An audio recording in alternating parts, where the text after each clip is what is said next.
Assalamualaikum warahmatullahi wabarakatuh. Perkenalkan, nama saya Ariati Rofiah, NIM 17202101052. Di sini saya akan menjelaskan sedikit tentang buku yang berjudul Kebelet Kaya, Kumpulan Jurus Inspiratif dari Pengusaha Kelas Kecil hingga Kelas Dunia, dengan penulis Sinar Wirde.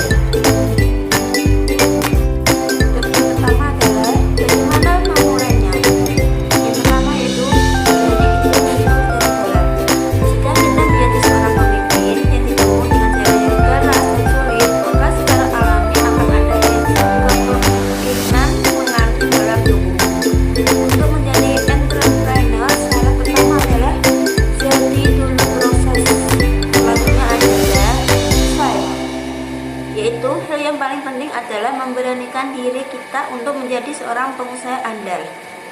Yang kedua adalah lakukan segera. Jika kita hanya mencari alasan untuk tidak memulai, ribuan alasan akan muncul. Ini hanya masalah apa kita tidak mau atau tidak bisa. Jika tidak mau, itu berarti kita tidak memiliki kemauan yang membuat kesempatan sukses menjadi sangat kecil. Namun, kalau kita tidak bisa tetapi memiliki kemauan, berarti kita masih punya banyak kesempatan. Kesempatan itu bagi mereka yang memiliki harapan dan kemauan. Yang ketiga adalah kuasai secara detail. Mengawali sebuah usaha sangatlah mudah dan banyak caranya. Sedangkan untuk mempertahankan eksistensi memerlukan pelajaran dan keterampilan tersendiri. Sebuah kesuksesan merupakan usaha individu, meskipun di dalamnya terdapat dukungan dan nasihat dari orang lain.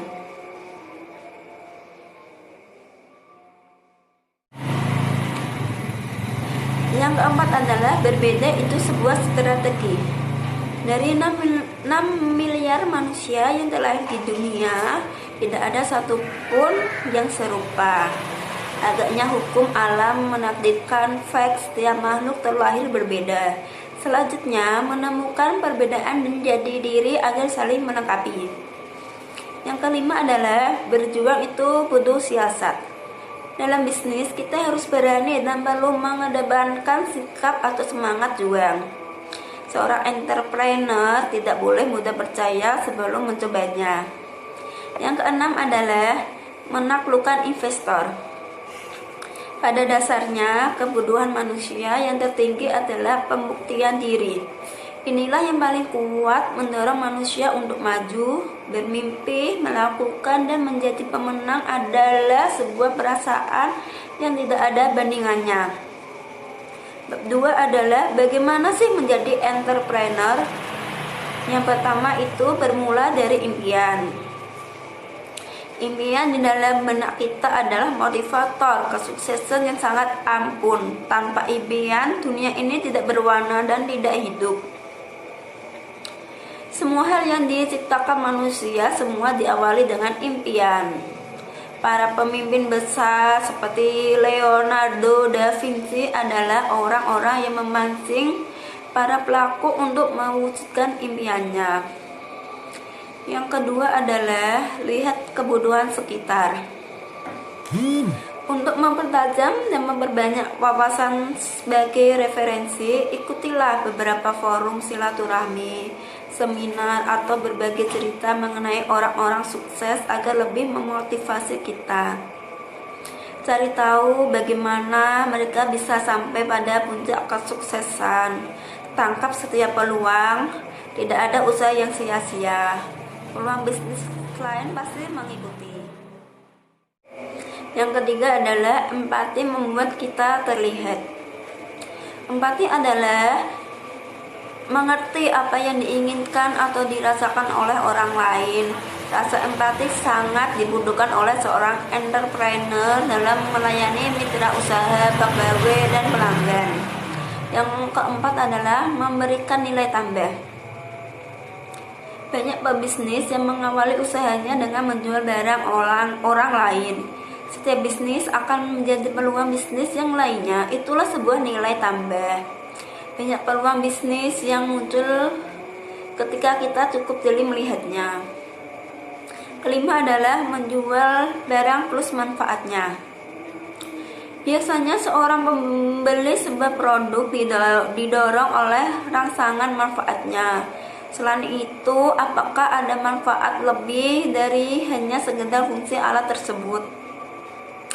Yang keenam adalah wujudkan mimpi pelanggan. Menjual produk ataupun jasa yang paling efektif adalah menjual sesuatu yang memang menjadi keinginan pelanggan. Yang ketujuh adalah peluang tergantung cara melihatnya. Banyak pelajaran yang menekankan pada kemauan untuk mengubah keinginan seorang konsumen.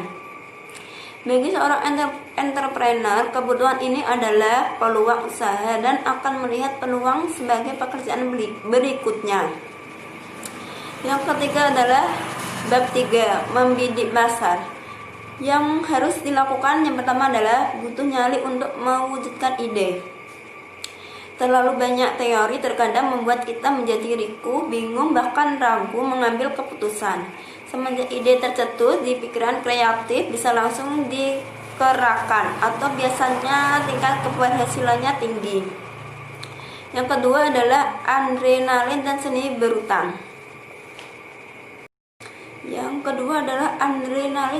berutang.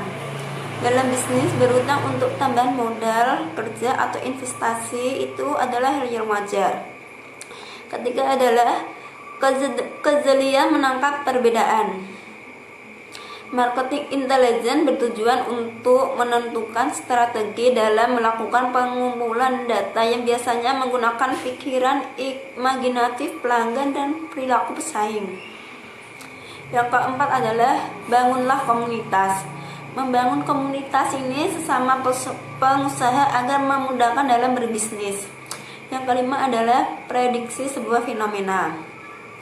Salah satu metode dalam mengasah kemampuan manajerial adalah dengan membandingkan keputusan para manajer Anda dengan melihat sebuah fenomena. Yang keenam adalah komentator yang bukan aktor. Banyak fenomena peluang usaha menjadi sia-sia karena terlambat beraksi dan didahului oleh orang lain dalam memanfaatkan sebuah peluang. Yang keempat adalah bab 4 hati seorang entrepreneur. Yang pertama, belajar sambil mengerjakan. Kerjakan dulu semuanya, lakukan apa yang dapat dilakukan, tangani semua hal yang terjadi sambil menjalankan bisnis tersebut. Yang kedua adalah belajar dari kesuksesan. Sebuah kegagalan yang terjadi di awal akan membuat fondasi lebih siap dan kokoh, karena pada saat itulah justru kita sedang bersiap-siap atas semua kemungkinan buruk yang mungkin terjadi. Yang ketiga adalah mengelola kegagalan. Semakin sering kita gagal, kita akan semakin jeli dan pintar dalam melihat sebuah peluang. Yang keempat adalah mengelola stres. Jangan pernah membuat keputusan dalam kondisi tertekan atau stres. Biasanya keputusan dalam kondisi panik hanya menghasilkan keputusan yang salah dan merugikan. Yang kelima adalah fokus pada masalah. Kita bisa memfokuskan pada satu hal, segala peluang akan terlihat dengan jelas. Keenam adalah mencari cara terbaik. Banyak pakar berpendapat bahwa bisnis yang unggul saat ini adalah bisnis yang mengutamakan hal-hal secara personal dan menyentuh konsumennya secara emosional. Bab 5 adalah pola pikir entrepreneur. Yang pertama, selalu di pinggir jurang, yaitu seolah-olah hidup di pinggir jurang dalam berbisnis, seperti orang yang punya kewajiban atau utang yang besar. Haus pada peluang dan tantangan, karena inilah membuat hari-hari menjadi lebih bernilai. Yang kedua adalah memanfaatkan risiko. Sebagai seorang entrepreneur, menggunakan fasilitas orang lain adalah sebuah metode yang ampuh untuk dicoba. Entrepreneur sejati adalah seorang yang berani mengambil sebuah risiko dengan price, yaitu sudah memperhitungkan terlebih dahulu risiko yang mungkin terjadi. Ketiga adalah cerdas melihat peluang. Seorang entrepreneur sejati adalah mereka yang sangat pandai melihat sebuah peluang dimanapun dan bagaimanapun kondisinya. Entrepreneur sejati tidak bisa membiarkan begitu saja sebuah peluang yang dilihatnya. Yang keempat adalah jangan cepat puas. Begitu tercapai apa yang dicita-citakan, seorang entrepreneur akan langsung membuat sesuatu yang baru. Ketika target tercapai, target yang lebih tinggi dipasang seakan tidak pernah berimbang. Karena di sanalah kehidupan berputar dinamis jika kita berdampingan dengan seorang entrepreneur. Bab 6 adalah tugas entrepreneur. Yang pertama, kreatif itu berbeda. Seorang entrepreneur harus bisa menempatkan karyawannya dalam dua posisi, yaitu sebagai cost atau sebagai aset. Yaitu logikanya ketika perusahaan sedang berkembang, karyawan akan menjadi sebuah aset. Tetapi begitu gerakan usahanya menjadi lambat, semua itu sebabnya jiwa kreatif kita sebagai seorang entrepreneur dibutuhkan. Jangan pernah membuang waktu berdiam terlalu lama karena sebuah kegagalan. Carilah inovasi lain dalam bisnis agar tidak membutuhkan jumlah karyawan menjadi beban. Yang kedua adalah mengelola sumber daya. Kemampuan seorang entrepreneur untuk mengelola usaha adalah mutlak, karena ini adalah langkah kedua setelah mereka berani untuk memulai usaha. Yang ketiga adalah komunikasi itu seni. Seorang entrepreneur diwajibkan memiliki soft skill, yaitu keterampilan seseorang dalam mengendalikan dan mengenal potensi dirinya, atau dengan kata lain karisma. Bab 7 adalah zero prinsip entrepreneur. Yang pertama, mulai dari nol. Banyak orang yang mau berbisnis tetapi terhenti karena alasan modal. Sebenarnya modal seorang entrepreneur bukan hanya uang, tetapi juga keterampilan, jaringan, vendor, penyuplai produk, dan masih banyak lagi. Itulah aset utama seorang pebisnis. Yang kedua adalah jujur dalam bisnis. Kejujuran bagi seorang pebisnis dapat menumbuhkan kepercayaan dalam usahanya. Yang ketiga adalah jeromin atau pengosongan pikiran. Seseorang yang dapat menguasai kemampuan untuk mengosongkan pikiran dalam bisnis sangat banyak manfaatnya. Misalnya ketika menghadapi tantangan, kerumitan, dan terpaan masalah. Yang bab 8 adalah berbisnis tanpa uang tunai. Yang pertama, bukan mencari tetapi dicari oleh modal. Mitos berbisnis yang harus diawali dengan modal uang memang sudah sangat mendarah daging di pikiran seorang pemula. Berbisnis modalnya bukan saja uang, tetapi kelayakan bisnis yang dinilai. Namun tetap saja banyak yang tidak ngeh dengan maksud tersebut. Hampir semua menjawab modal mereka adalah non-rupiah. Yang kedua adalah kerjasama modal. Sebuah masalah itu harus ditangani oleh ahlinya atau akan menuju pada kehancuran. Mengenai kerjasama modal, yaitu modal uang dan modal keahlian. Yang ketiga adalah bagi hasil yang menguntungkan. Berbisnis tanpa tunai bisa juga diawali dengan konsep bagi hasil, yaitu mereka membiayai 100% modal dan Anda 100% tenaga. Yang keempat adalah menjadi perantara atau broker. Berwirausaha memang memerlukan modal, salah satunya adalah uang tunai. Ada banyak jalan agar Anda bisa mendapatkan uang tanpa mengeluarkan modal uang. Salah satunya adalah dengan membangun jaringan menjadi broker. Yang kelima adalah barter dengan pemasok. Barter adalah metode dagang yang sudah ada sejak dulu. Sejak peradaban manusia muncul transaksi bisnis yang pertama kali menggunakan sistem barter, yaitu pertukaran barang dengan barang atau barang dengan jasa. Yang keenam adalah multifungsi. Bab selanjutnya adalah bab 9, yaitu adalah entrepreneur. Yang pertama, penilaian karakter yang baik. Bagi para entrepreneur, latihan memahami, mengenal, dan menilai karakter perlu dilakukan. Yang kedua adalah orientasi pada pelayanan. Seorang pebisnis harus menyajikan sebuah pelayanan yang baik dan bermutu, membuat pelanggan tetap berada dalam barisan kita. Yang ketiga adalah fokus itu awalnya cinta, yaitu untuk dapat fokus kita harus mencintai apa yang kita kerjakan. Keempat adalah memikat promosi. Terdapat sebuah metode promosi yang menarik dan tidak perlu banyak media pengiklanan yang mahal, yaitu dengan membangun komunitas. Kelima adalah berhitung sebelum berutang.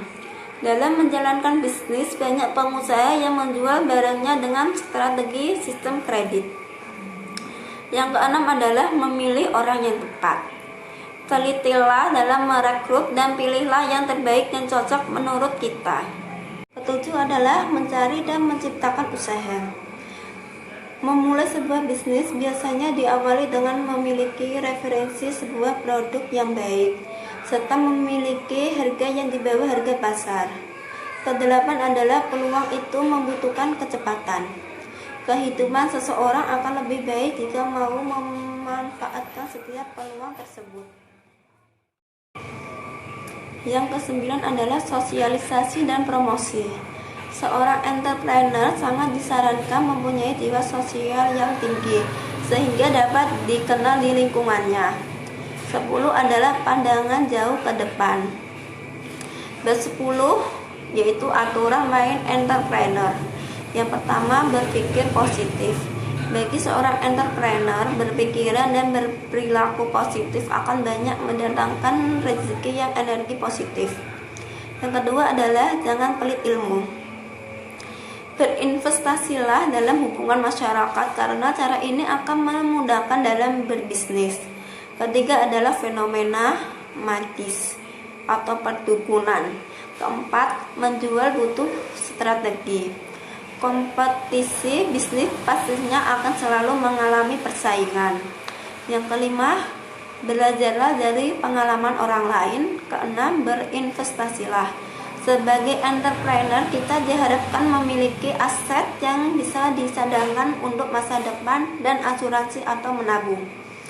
Bab 11 adalah budaya entrepreneur. Yang pertama, belajar dan berikan hal yang terbaik. Seorang entrepreneur sejati selalu haus akan ilmu. Mereka akan terus belajar bahkan sampai usia tua. Yang kedua adalah sportif, tumbuh dari dalam. Perusahaan akan membutuhkan orang-orang yang berjiwa sportif dan bertanggung jawab. Ketiga adalah menciptakan kader. Semakin banyak kader atau mitra, maka semakin banyak yang kita miliki. Yang keempat adalah berdaya juang. Kelima, menunda kesenangan. Bagi seorang entrepreneur, kemampuan menunda kesenangan yang membedakan dengan kesuksesan kebanyakan orang. Bab 12 adalah sikap entrepreneur. Yang pertama adalah modal orang lain. Jika kita melihat sebuah peluang dan berani mengambil resiko untuk sukses, berarti kita memiliki mental bisnis. Yang kedua, jaringan orang lain. Cara yang harus dimiliki setiap entrepreneur adalah kepandaian menggunakan jaringan orang lain, karena itu adalah sarana sukses seorang pebisnis. Ketiga adalah tenaga orang lain. Pergunakan tenaga orang lain dalam menjalankannya. Sedangkan untuk ide biar kita yang menangani, dan jangan lupa untuk membagi hak mereka. Keempat adalah memiliki salesmanship. Sales adalah pekerjaan terhormat karena di sini banyak sekali pelajaran yang didapat, seperti melatih mental, visi, dan kepemimpinan. Sekian dari penjelasan singkat ini. Kurang lebihnya saya minta maaf. Wassalamualaikum warahmatullahi wabarakatuh.